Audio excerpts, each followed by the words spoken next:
Kita mulai saja. Baik. Bismillahirrahmanirrahim. Assalamualaikum warahmatullahi wabarakatuh.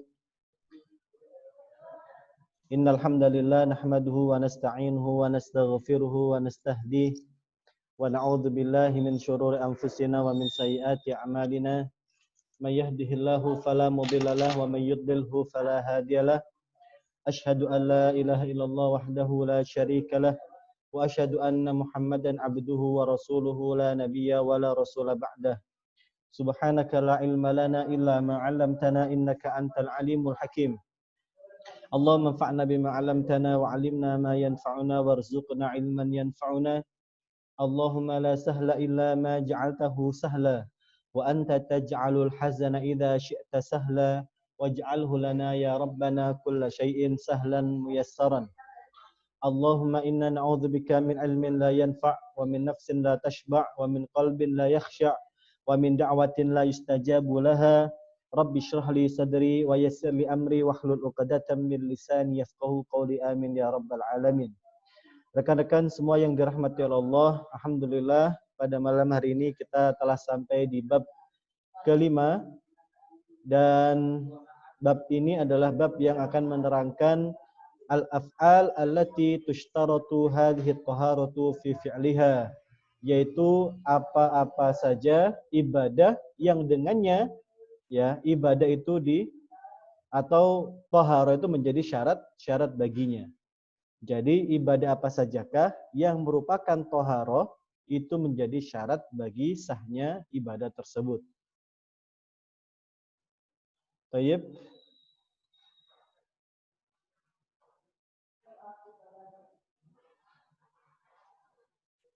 Baik. Al-babul khamis ya. Al-wudu'u lis-shalah. Al-wudu'u lis-shalah. Bab terkait dengan wudu sebagai syarat salat. Artinya apa?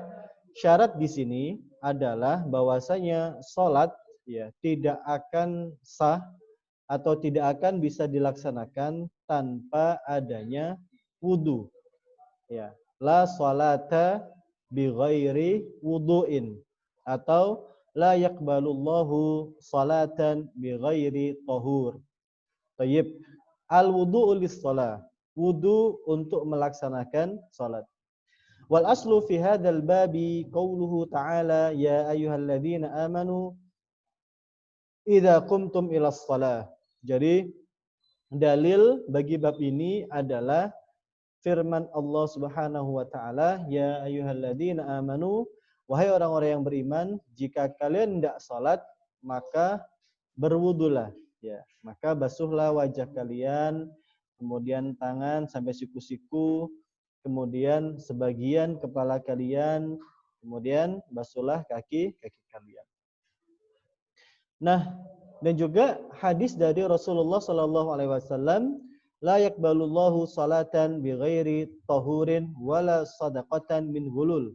Dan Allah juga tidak akan menerima salat seseorang tanpa bersuci dan juga sedekah dari hasil ghulul. Fattafaqal muslimun ala anna taharata syartun min syurutis salah limakani hadha. Wa in kanu ikhtalafu hal hiya syartun min syurutis sihhah am min syurutil wujub. Baik. Kaum muslimin bersepakat bahwasanya bersuci merupakan syarat dari sekian syarat salat. Berdasarkan hadis dan ayat tersebut. Walaupun nanti kaum muslimin atau ulama mereka berbeda pendapat terkait apakah ini syarat sah dari salat ataukah syarat wajib. Walam yakhtalifu anna dzalika syartun fi jami'is salawati illa fi salatil janazati wa fis sujud. Dan kaum muslimin dalam hal ini adalah ulama. Jadi meskipun di sini disebut kaum muslimin, tapi pada prinsipnya adalah ulama. Jadi para ulama tidak berbeda pendapat pula terkait dengan bahwasanya wudu ini adalah syarat bagi seluruh salat, kecuali di dua, yaitu apa? Salat jenazah dan sujud, dalam arti sujud tilawah dan sejenisnya. Akni sujud tilawah, yaitu sujud tilawah. Fa inna fihi khilafan syadzan. Ya, karena di situ terdapat khilaf yang syadz.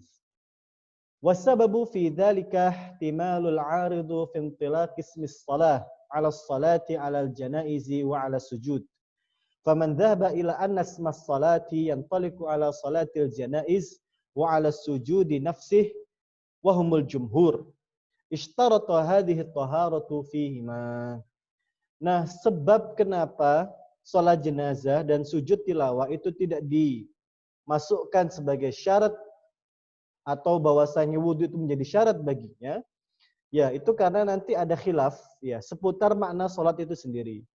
Nah, apakah sholat jenazah dan sujud tilawah itu disebut sebagai sholat ataukah tidak? Gitu. Nah, kalau tidak disebut sebagai sholat, maka tidak ada syarat wudhu atau toharoh.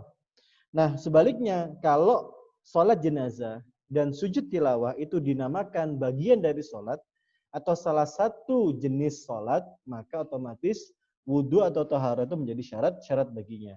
Nah, dan jumhur ya berpegang pendapat bahwasanya sholat jenazah dan sujud tilawah itu adalah bagian dari sholat, artinya termasuk ya dari jenis-jenis sholat gitu.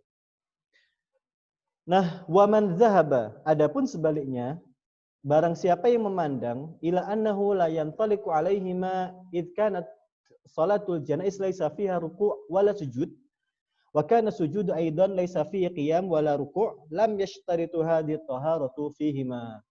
Adapun ya yang berpendapat bahwasanya salat jenazah dan sujud tilawah itu bukan bagian dari salat, artinya tidak termasuk jenis salat, adalah karena mereka memandang kalau sholat jenazah itu bukanlah sholat karena tidak ada rukuk dan sujud. Pun demikian sujud tilawah, tidak ada qiyam, tidak ada rukuk. Karena memang sujud tilawah ya sujud karena membaca ayat sejedah di dalam Quran, kemudian langsung sujud. Tanpa berdiri, tanpa rukuk, tidak dan lain sebagainya. Ya, pun demikian dengan sholat jenazah, itu pun tanpa rukuk dan tanpa sujud. Ya kan? Dan itu sudah kita bersama.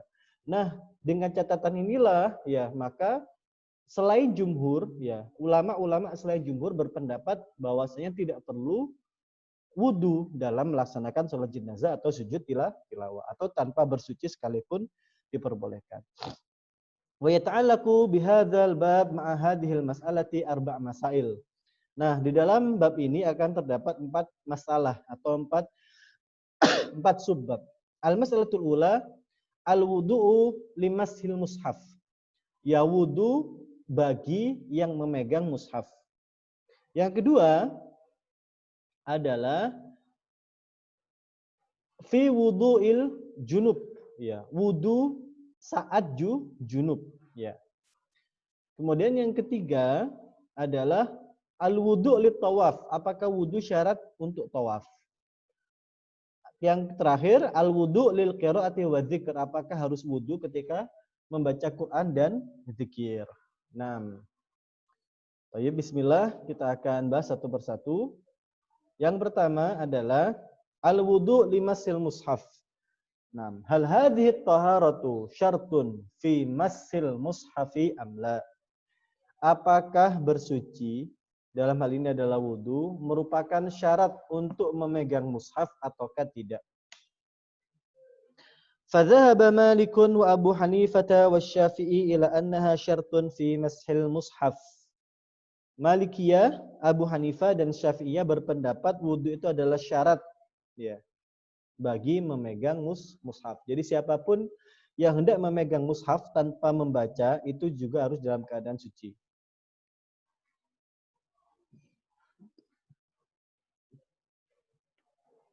Wa dhahaba ahlul zahir, adapun zahiriyah memandang ila annaha laisat bisyart, bahwasanya bersuci bukanlah syarat memegang mushaf. Wa sababu fi ikhtilafi fihim taraddudu mafhum qoulihi ta'ala la yamassuhu illal mutahharun. Nah, khilaf ini kembali kepada makna dan tafsir dari al-mutahharun di dalam surat la yamassuhu illal mutahharun. Baina an yakunal mutahharun hum banu Adam wa baina an yakunu humul malaika. Nah, di dalam surat Al-Waqiah, ya la yamassuhu illal mutahharun, ini terdapat ayat yang memang sedikit multi tafsir dalam segi memahami siapakah yang disebut sebagai mutahharun. Kenapa? Karena di sini kan begini. La yamassuhu illal mutahharun. Tidaklah boleh memegang mushaf itu kecuali mutahharun. Nah, mutahharun ini siapa? Apakah Banu Adam ataukah manusia? Apakah manusia? Apakah malaikat? Nah, wa baina an yakuna hadzal khabar mafhumuhun nahyu wa baina an yakuna khabaran la nahyan. Jadi begitu juga dalam menyikapi kalimat ini, apakah kalimat ini mengandung kabar ataukah mengandung larangan gitu. Kenapa? Karena ini kan secara umum la yamassuhu ilal mutahharun, ini kan kalau dibaca dan tidaklah ia memegangnya kecuali orang yang suci. Nah, ini kan kabar. Jadi tidak mengandung perintah maupun larangan. Nah, maka ulama pun berpendapat apakah kabar ini ya itu bisa difahami menjadi sebuah larangan memegang mushaf ataukah yaitu tadi ataukah tidak, ini hanya sekedar kabar. Nah, faman fahima, barang siapa yang memahami bahwasanya makna mutahharun ini adalah Bani Adam, wa fahima minal khabarin nahyi, dan bahwasanya ia memahami bahwasanya khobar ini, kalimat ini mengandung larangan, qala la yajuzu an yamassal mushaf illa tahir. Ya, maka barang siapa memahami demikian, yaitu pertama mutahharun adalah manusia, yang kedua bahwasanya mafhum dari khobar ini adalah sebuah larangan. Jadi meskipun ini adalah kabar tapi berisi larangan, maka dan ini adalah jumhur ya, yaitu Malikiyah, Hanafiyah dan Syafi'iyah, maka yang memandang tidak boleh memegang mushaf kecuali dalam keadaan suci. Gitu. Mafhum enggak ya kira-kira makna dari kabar tapi berisi larangan? Ya, kabar dari berisi larangan. Contohnya begini. Misalnya dalam sebuah kantor, ya dalam sebuah kantor institusi dikatakan tidak boleh masuk kantor kecuali bersepatu. Nah, memahami kalimat tidak boleh masuk kantor kecuali bersepatu, inikah apakah ini sebuah larangan ataukah hanya sebuah kabar gitu. Kenapa? Karena bisa difahami dua memang. Bisa difahami sebagai informasi dan kabar, oh ini adalah mengabarkan bahwasanya tidak ada yang bisa masuk kantor kecuali ya bersepatu. Nah, ada juga memahami begini, itu larangan. Berarti seolah-olah dia yang diseru. Hei kamu, janganlah kamu masuk kantor kecuali dalam keadaan bersepatu. Begitu ya.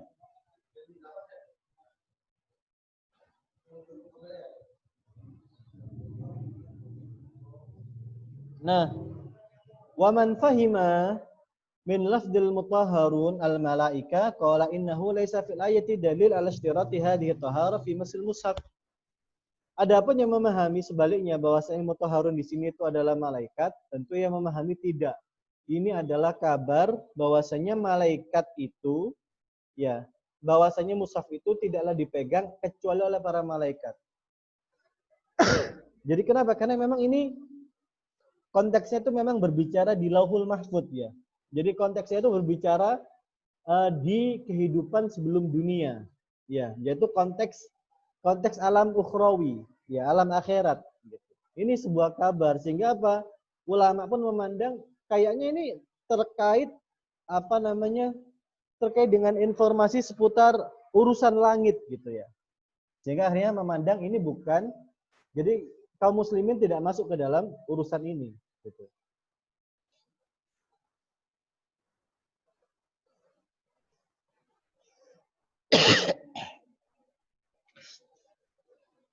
Nah, sehingga apa? Qala innahu laisa fil ayati dalil ala ishtirati hadhihi taharati fi masil mushaf wa idza lam yakun hunalika dalil la min kitab wa la min sunnah thabitah baqil amru ala al-bara'atil asliyah wa hiya libahah.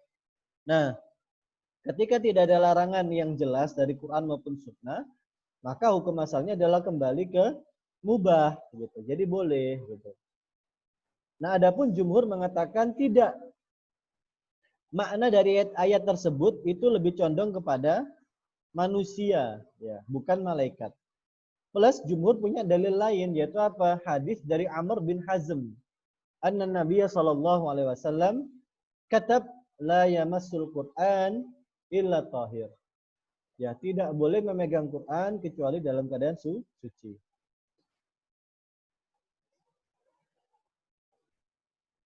Wa hadits Amr bin Hazim ikhtalafa an-nas fi wujubil amali biha li'annaha musahhafa. Nah, adapun hadis Amr bin Hazm ini itu ikhtilaf, ulama berbeda pendapat terkait penggunaannya. Apakah bisa jadi dalil ataukah tidak? Kenapa? Li'annaha musahhafa. Karena hadis-hadis ini tuh mushaf. Jadi hadis ini berupa tulisan Nabi, Nabi. Artinya Amr bin Hazim ini meriwayatkan sebuah tulisan dari Nabi. Gitu. Wa ra'aitu Ibn al-Mufawwaz yusahihuha idza rawatha ats-thiqat li'annaha kitabun Nabi sallallahu alaihi wasallam. Adapun Ibnul Mufawwaz ya itu membenarkannya. Kenapa? Jika dia diriwayatkan oleh siqah. Gitu. Kenapa? Karena bagaimanapun juga itu adalah tulisan Nabi Muhammad sallallahu alaihi wasallam. Ya, adapun Az-Zahiriyah menolak gitu. Wa rakhasa Malik lisbyan fi mashil mushafi ala ghairi tahir li'annahum ghairu mukallafin. Nah, adapun ahli zahir menolak ya, karena menganggap itu tidak sah diamalkan. Hadis tersebut tidak bisa diamalkan. Nah, terakhir Imam Malik mengkhususkan kebolehan ini pada anak kecil. Adapun kalau anak kecil itu boleh memegang mushaf tanpa bersuci. Kenapa? Karena mereka bukanlah mukallaf. Nah, sampai di sini ada pertanyaan teman-teman yang dimuliakan oleh Allah. Silakan jika ada pertanyaan, kami persilahkan.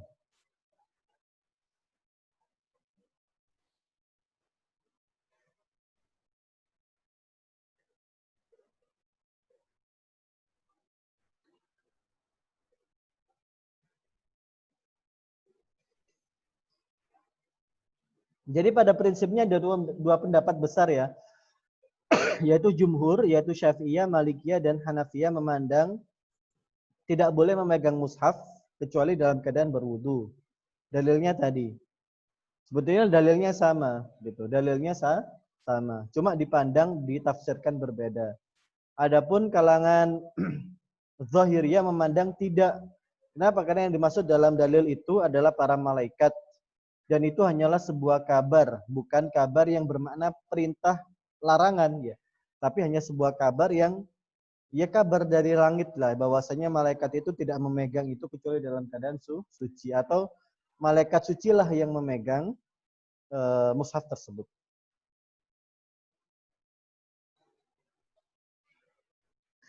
Nah, mushaf yang dimaksud seperti apa, Ustadz? Gitu. Nah, memang masalah kontemporer itu menjadi berubah ya. Masalah kontemporer ini membuat persoalan mungkin semakin pelik ya. Kenapa? Karena mushaf itu seolah-olah sekarang itu dua.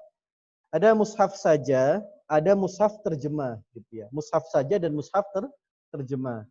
Adapun dalam kasus perdebatan ikhtilaf di antara ulama ini adalah mushaf yang memang tidak ada terjemah. Jadi mushaf saja, Quran saja gitu. Adapun hari ini tuh ada masalah kontemporer karena mushaf-mushaf itu dilengkapi dengan terjemahan, sehingga apakah mushaf itu ya atau begini, ataukah terjemahan itu sah disebut mushaf ataukah tidak gitu ya. Apakah mushaf terjemah itu sah disebut sebagai mushaf ataukah tidak gitu. Sebagaimana tafsir ya, kitab-kitab tafsir itu apakah sah disebut mushaf ataukah tidak gitu. Nah, dari situlah ada khilaf gitu. Ulama terbelah menjadi dua.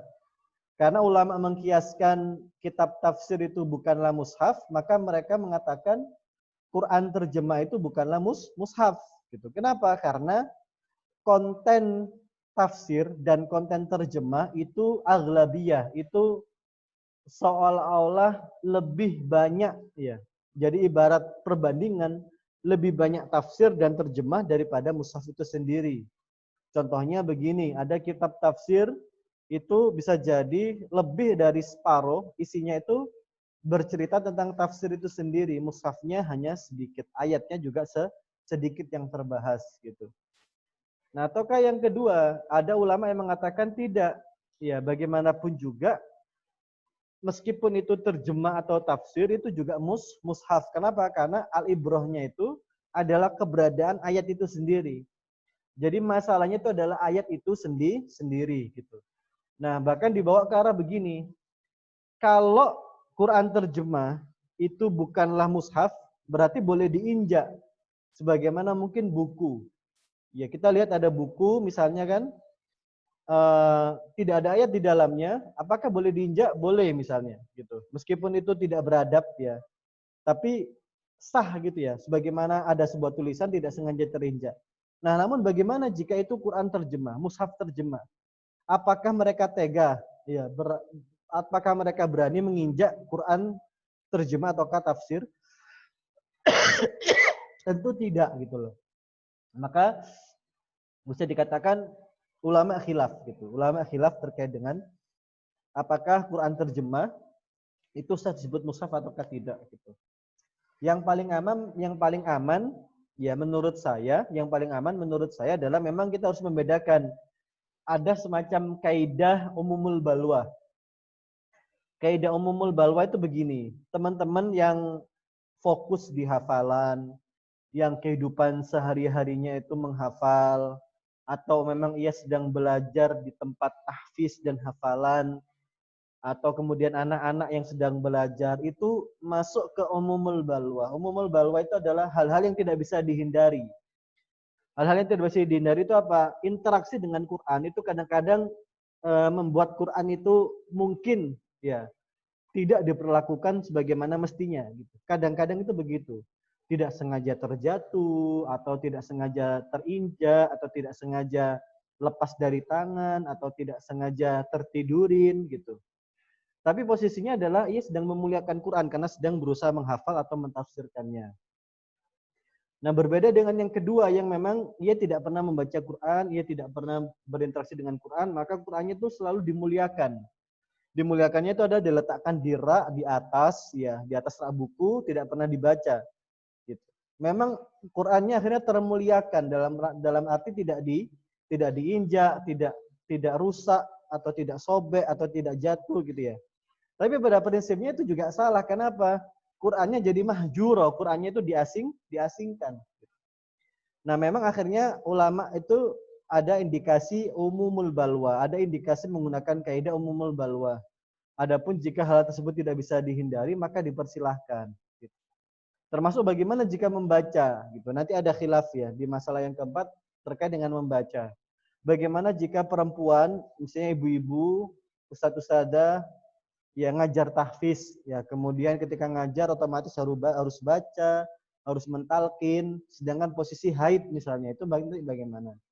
Nah di situ nanti akan insya Allah kita akan jawab.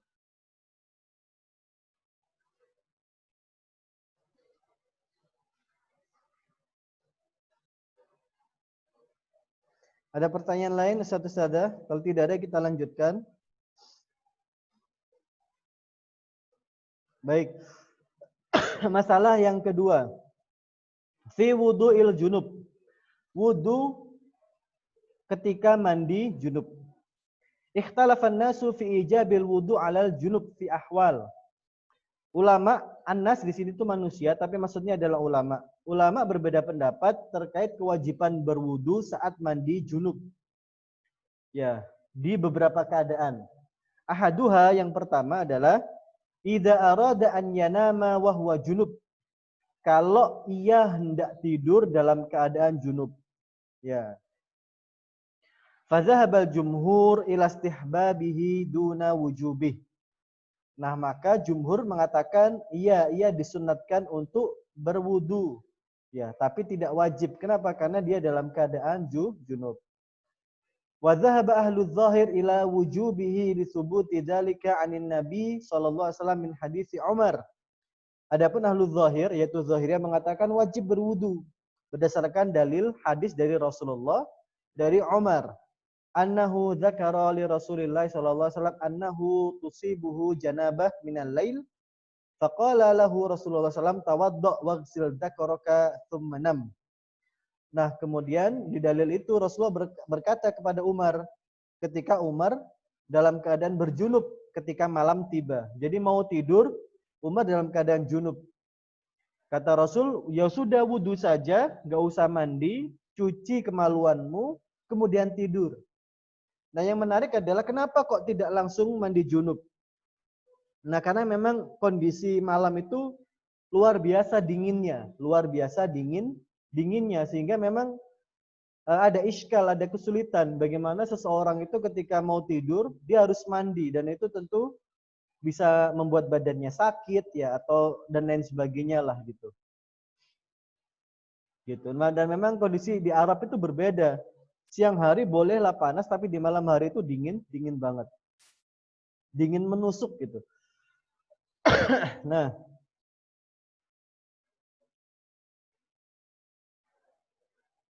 wa dhahabal jumhur ila hamlil amr bidzalika 'ala nadab. Adapun jumhur mengatakan itu lebih ke arah sunnah. Ya, jadi perintah Rasul itu dipandang sebagai sunnah. Wal udulu bihi an zahirihi li makani adami wa munasabati wujubit taharah li iradatin naum. A'ni al munasabah syar'iyyah. Ya. Dan mengapa kok diarahkan ke sunnah atau nadab atau mandub? Padahal itu perintah. Kan di situ kan ada kata tawaddo. Tawaddo itu perintah. Ya, wudulah engkau. Kenapa? Karena memang nggak cocok gitu ya. Alasannya adam wa munasabah. Jadi bagaimana mungkin ya dalam tanda kutip ia berwudu dalam keadaan junub. Jadi wudunya itu seolah-olah nggak ada manfaatnya begitu loh. Kenapa? Karena ketika ia wudu pun ia tidak bisa sholat. Gitu. Ia juga tidak bisa melakukan ibadah. Kenapa? Karena dia masih dalam keadaan junub. Gitu. Sehingga ini adalah lebih ke arah sunnah. Kenapa? Karena kalau mau tidur itu jangan sampai dalam keadaan kosong dari wudu gitu ya. Jadi wudu di sini tuh bukan untuk maksud ibadah tapi hanya sekedar posisi mau tidur saja gitu. Gitu. Seolah-olah ya kayak hari ini misalnya anak kecil gitu ya mau tidur gosok gigi gitu. Gitu. Pun demikian dulu gitu. Jadi mau tidur, yuk disunahkan wudu meskipun dalam keadaan junub.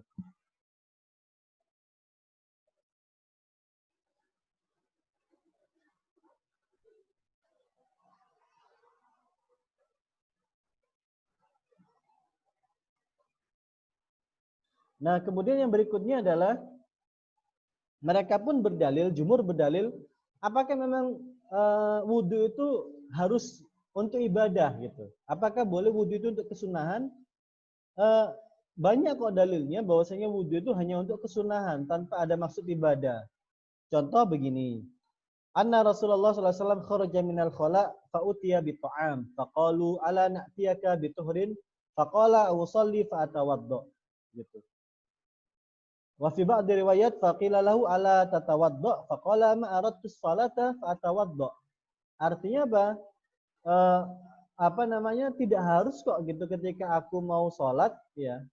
Ya aku harus wudhu. Jadi gini, tidak selalu ya sholat wudhuku itu untuk sholat ya. Tidak selalu wudhuku itu untuk sholat.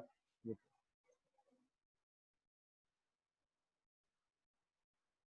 Wa waqad ihtaju bidzalika annahu sallallahu alaihi wasallam kana yanam wa huwa junub la yamassul ma. Bahwasanya Rasul juga pernah ya sebelum tidur ia dalam keadaan junub sehingga ia tidak mau menyentuh air karena saking dinginnya.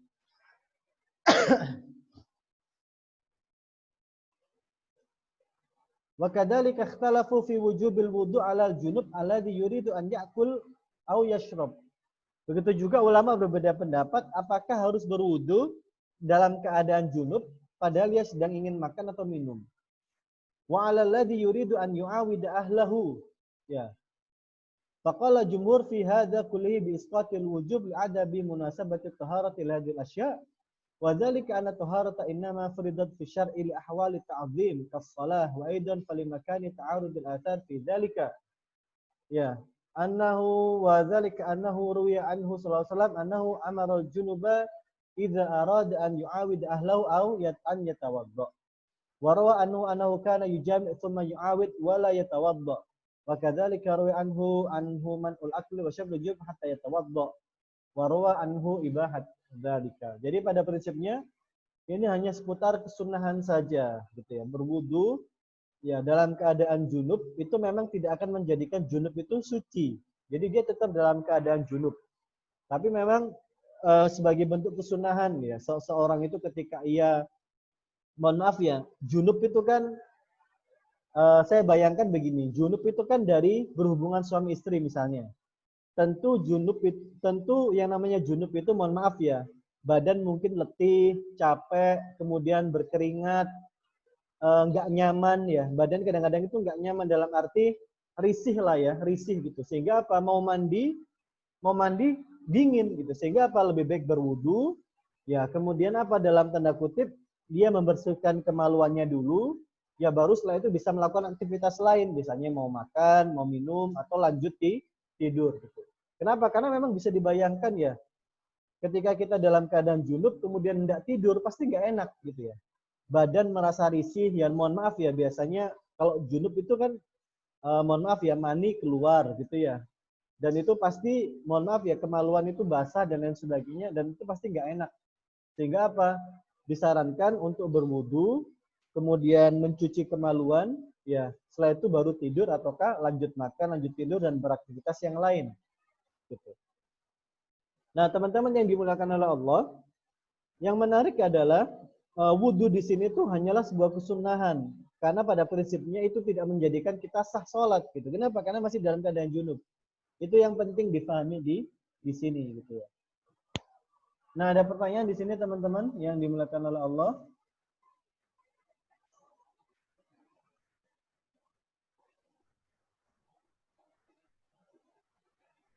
Nah, ini ada pertanyaan. Berarti di sini ada tatbik kaidah al-masyaqqatu tajlibu taisir. Ya, yaitu terkait menyulitkan jika mandi junub pada malam hari. Iya. Jadi memang sebetulnya bukan hanya seputar kaidah ya, tapi memang pada faktanya sekalipun bisa jadi di beberapa kondisi dan keadaan menjelang malam itu cuaca mungkin dingin ya kan, sehingga kalau ia mandi kemungkinan dia akan kesakitan, kedinginan, dan itu memberikan mudorot dan adanya kesulitan juga ya, makanya ada istilah masyaqqah tajlibut taisir. Tapi juga begini, ada beberapa kondisi di mana apakah kalau saya mandi langsung boleh Ustadz? Misalnya gitu ya. Habis junub malam hari sebelum tidur mandi dulu. Boleh, dalam arti ya itu kan kondisional ya. Dalam arti mungkin ia punya heater di rumah sehingga airnya itu tetap hangat gitu. Atau mungkin dia di tempat-tempat yang panas kalau malam gitu. Seperti di kampung-kampung saya di Jawa Timur, Jawa Tengah itu malam pun itu hangat gitu ya. Mandi pun itu nggak terlalu dingin. Gitu. Jadi pada prinsipnya tidak masalah juga ketika sebelum tidur memaksakan diri untuk mandi junub. Ya supaya apa? Yaitu lebih mantap lah, dalam arti lebih segar. Kemudian juga bisa apa namanya? Ya bisa membuat kita beribadah gitu ya. Bisa langsung sholat lagi, ataukah bisa baca Quran, berzikir, dan lain sebagainya. Saya kira itu yang bisa Anda sampaikan di bab yang kedua atau masalah yang kedua ini. Ada pertanyaan? Jika tidak ada, kita tutup dan kita masuk lagi di format Zoom yang sama. Ada? Tidak ada, saya kira cukup. Demikian, syukran lakum. Kita keluar lagi, kemudian kita masuk lagi ya.